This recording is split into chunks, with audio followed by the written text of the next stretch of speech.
Lesson 14. Greetings, brothers and sisters. In this lesson, I would like to speak in terms you can understand about the true structure of the universe, its different dimensions, and the relationships between your desires and how they influence the other dimensions. I will discuss what can and cannot be desired in the physical world, so that it can be realized here. I will also explore creative vision as the ultimate means of creation in the physical world, achieved through the fullest awareness of one's own desires, conscious thought, and the realization of these thoughts in the universe, which I consider to be comprised of different dimensions that interact with one another. Let us begin. The structure of the universe, as you understand it, is not only the physical world. There are many other dimensions above it. The one above influences the one below, and vice versa, all the way down to the physical world. Above us, above this physical dimension in which you exist, you of the three dimensions, there is another dimension that may resemble or be understood by you as a reflection of the physical world. It is intimately related to the physical world. It is like a mirror, but in which reality is not as fixed as in the physical world. It can still be changed. Above this lies another dimension, where the thoughts of spiritual inhabitants, human beings, living beings, and incarnate beings who live in the three dimensions and whose thoughts influence these dimensions come into play. This dimension is like a storehouse of thoughts. They connect with one another, and in turn, this influences the dimension below. These thoughts, like the communication between the different dimensions, are very rapid and deeply interconnected. These thoughts pass from one dimension to another until they reach the Father. The Father processes these thoughts and sends them back down, creating the appropriate effects according to His will. So that's what happens when it needs to be.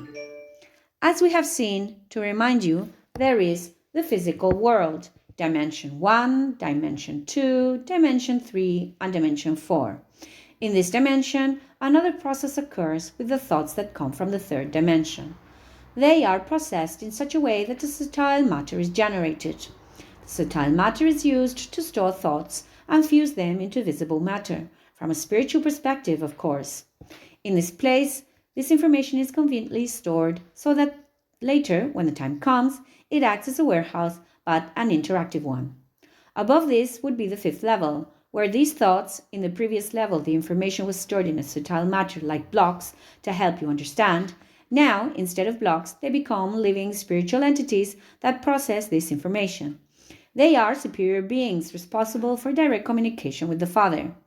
They are His interlocutors and are in charge of communicating and processing this information to the Father, and from the Father to the lower levels. Furthermore, within this dimension, and this is where the 7 dimensions come in, there is an energy that you might understand as the Father, but in reality it is not the Father, only an extension of Him, which is responsible for communicating with the spiritual entities that exist in the 6th level. It would be like an interface between Father's energy and His knowledge, and these angels, so to speak, are the interlocutors between the Father and the universe. And then finally, there would be the Father.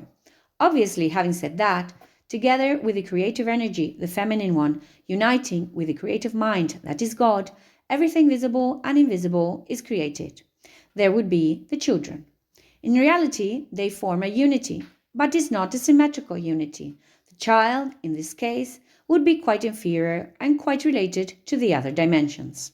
Nevertheless, there is an intimate relationship between the three.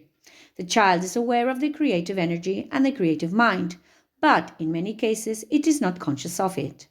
However, this information, this feeling, must be real for the child to continue to exist.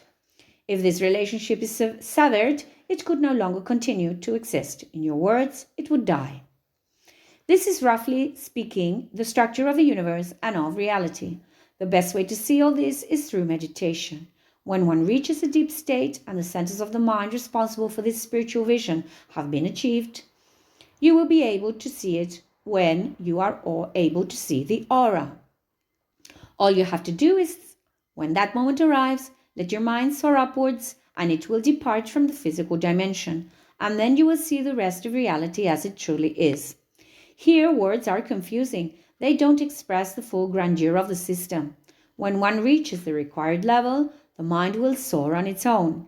It won't require any effort.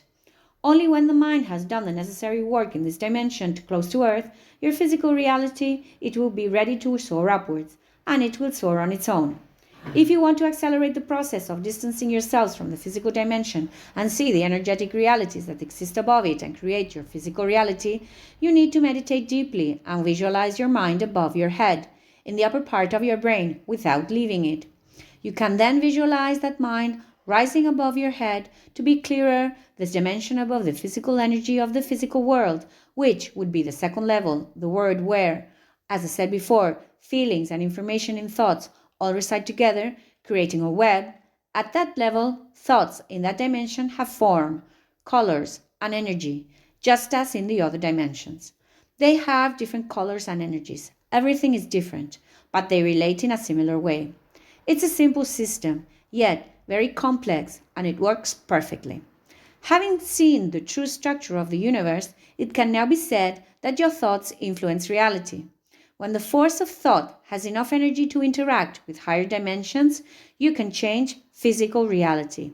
At the same time, you change your thoughts, and through effort in physical dimension, you can change the physical world you live in. It's a chain reaction. Spirit moves matter. Permanent changes are achieved by doing it this way. Simply changing the physical world is useless. The mind and the thoughts behind the person changing the physical world must also change. You can't do one without the other. Sometimes you pray to a certain figure to obtain certain desires. Those who pray are doing just that, asking something of the higher energy above you. This is where the concept of creative vision comes in. To do it better, you should address yourself to the correct spiritual entity. The Father, as the supreme being of the universe, the ultimate authority and creator, doesn't always have to hear your desires. Sometimes he hears them with a delay because they have to pass through the other levels. To be heard, there are 2 or perhaps 3 paths. The first would be to visualize yourself in that dimension on level 2 and invoke your thoughts there. Store them in a spherical energy like a ball, for example, and then give those thoughts enough energy to remain as permanent as possible in that dimension, at that level. This allows the thoughts to be stored for a certain time and to interact with other thoughts. This process computes which thoughts are achievable, while those that are not propagate to higher levels. That's why some thoughts don't reach the Father and others do. This leads to the next question. Is it possible to pray to the Father asking for any desire? The answer is no. It depends on whether that thought or desire is congruent with what the universe wants to happen, with what the Father wants done, and with what is meant to happen to you. It is not easy at all. Another way to achieve this would be to concentrate directly on the 6th level, to concentrate on those spiritual entities that are processing all that information, all those thoughts, sending them your desires so they can send them to the Father. This is what you do when you pray to a saint, an intermediary angel, someone close to the Father, to the divine, and that is usually quite useful, quite successful, especially if that thought or desire is congruently designed to be introduced into physical reality, that is, to become achievable. A third way would be asked to the Father directly, that is, visualizing that He is above all else, concentrating on seeing the dimensions, on seeing the highest dimension, and on speaking directly to Him. The same problem arises again. If the desire or thought is not congruent with the workings of the Father and the universe, and with what He wants for you or what is meant to happen to you, it will not occur. You may also create an adverse effect, so that you realize the path you must take. The Father, in His wisdom, knows how to act. Therefore, the concept of creative vision is also known as creative magic, comes into play. It involves doing what anyone does when they pray, but consciously, knowing what can and cannot be achieved. To make this possible, you must first have the vision of those higher dimensions, communicate with the universe and with the Father, and ask the question to find out if what you desire is possible. The universe will respond, and knowing whether it can happen or not, you can ask the universe, the Father, for it.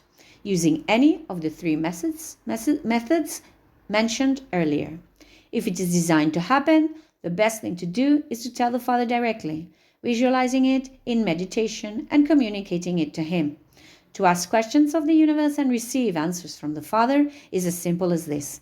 If you are already able to travel with your mind to higher dimensions using the method I described earlier, it's as simple as ascending, then you will see the reality of the universe. You will see the higher levels, and at that moment, your mind, the ego, will no longer have any influence.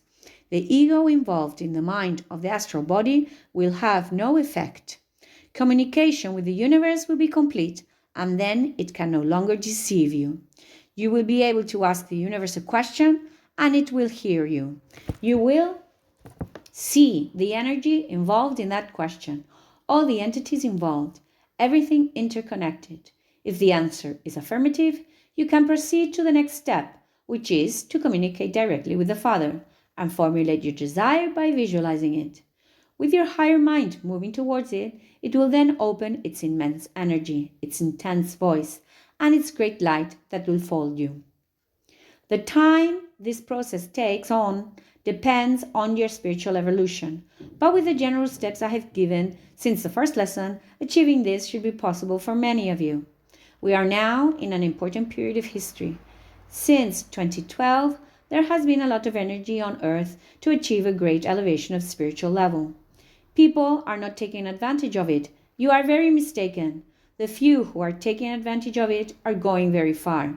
The more people who raise their spiritual level, the easier it will be to avoid the great catastrophe that is coming. If the number of people capable of meditating at this level reaches a certain amount, and if they manage to unite, you can change the future of humanity and ensure that the planet remains a living planet full of life. If not, extermination will be total. And I think that is enough. Until next time, brothers and sisters.